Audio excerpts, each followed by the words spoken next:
background is I'm a geologist and a climatologist, and I came into oil and gas fundamentally to be able to apply my climate background where the rubber hits the road. I've had quite an extensive career, many different countries around the world, and had the opportunity to work in 5 of the 7 continents. Largely geology, but also economics, even a stint in HR, lots of work in development and operations, and then most recently working in thermal projects in the Middle East, and then came across to Canada for thermal projects in Canada, and then chose to stay in Canada and have moved across to Cenovus Energy, and I've been in Cenovus Energy now 5 years, and worked firstly as the Vice President of Operations Excellence and Business Excellence, and then moved into the Vice President of Health and Safety, so able to apply things I learned around lean manufacturing, operations excellence directly into a health and safety lens.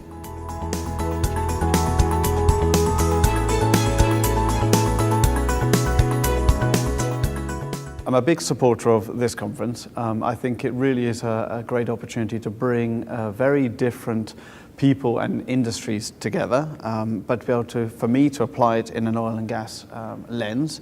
We've benefited particularly this year from a lot of examples from the US Navy and the nuclear Navy around their operations excellence model and operation discipline.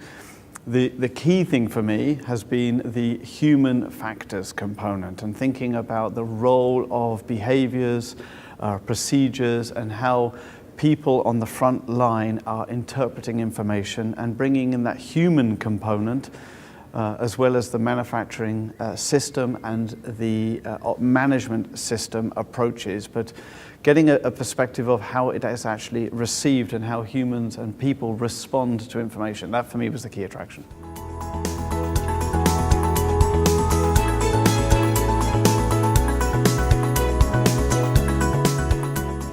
Well, I can speak for ourselves. I mean, we're on a maturity journey, and what we have seen now is there's been a long period of growth and really building organizations, trying to monetize assets, and we've had a huge amount of entrepreneurialism and that sort of focus and energy that has kind of characterized the industry, particularly in Alberta and Canada, but I think also in Gulf of Mexico, Houston and others. And where we're going now is recognizing what got us there won't get us to where we need to be in the future. And so having more rigor, having more structure, having more process integrity is going to be what actually provides that sustainability of all the good things and the pride that we've had to get to the production focus that we had, get to the capital efficiencies that we've gained. How do we now move that into operational efficiencies? How do we now get more from what we've actually installed in the ground? So there's that focus now on maintenance, on reliability, on availability, and with that safety excellence.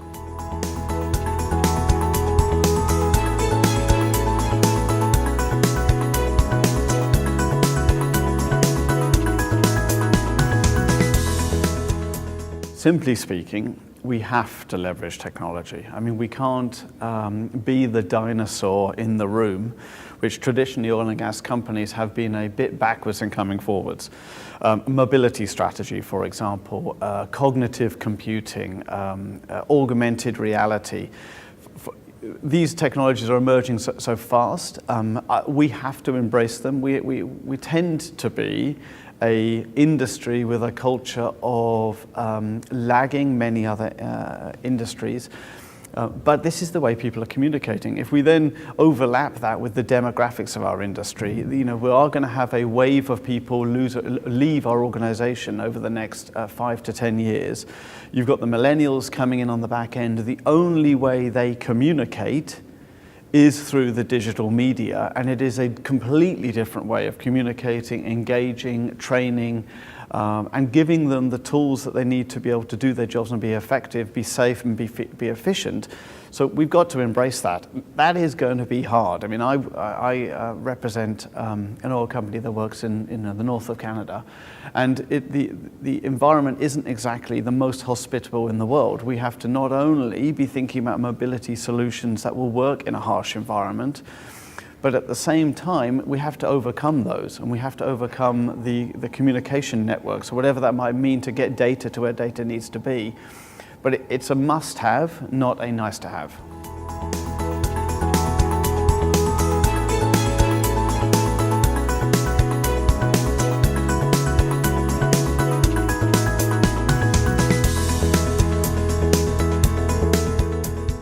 I think first and foremost, we talked before about the entrepreneurial characteristic that has got us to where we need to be, particularly in Alberta. We've also talked about the need to embrace technology and also process efficiency. I think I could characterize that it was hero-based, people-based solutions that we originally existed upon. Somebody had a particular specialism, hard work, and pushed the solution to where it needed to be. Now that we're changing that phase from a growth model into a sustaining model, we have to look to getting efficiencies out of thinking about the process, thinking about standardization, thinking about subject matter expertise to be able to support the front line, to be able to do the work they need, but not expecting them to be problem solving and through a hero model all of the time.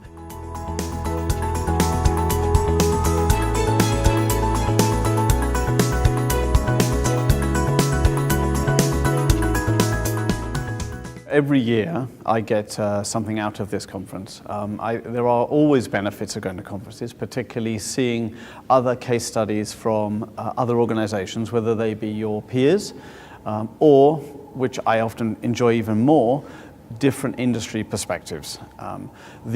The other key thing, which I've actually got out of this conference in particular, more than I have previously, is bringing in expertise from universities that are giving a academic perspective, and that's been married with an industrial solution. So specifically the human factors component, seeing Texas A&M actually work with a vendor and also an organization to drive organizational change. It's often a really good insight for me in particular. I mean, I spend a lot of time working within my own organization. You tend to get a bit blinkered as to how you are actually doing. It gives you an opportunity to do real-time peer-to-peer benchmarking in an unofficial and informal manner, which again creates a bit more of that reminder about why you're in this, where you can actually see opportunities and benefits to take your organization further. I'm also a huge believer in the fact that collaboration and networking, and particularly company collaboration, is where we need to go as an industry. In the health and safety space, we often say that nothing is sacred or confidential, and we can learn from each other. And that transition to that learning culture, which we can embody within a conference like this, I think is us role modeling what we want in our organizations. And for me, I get benefit every single time.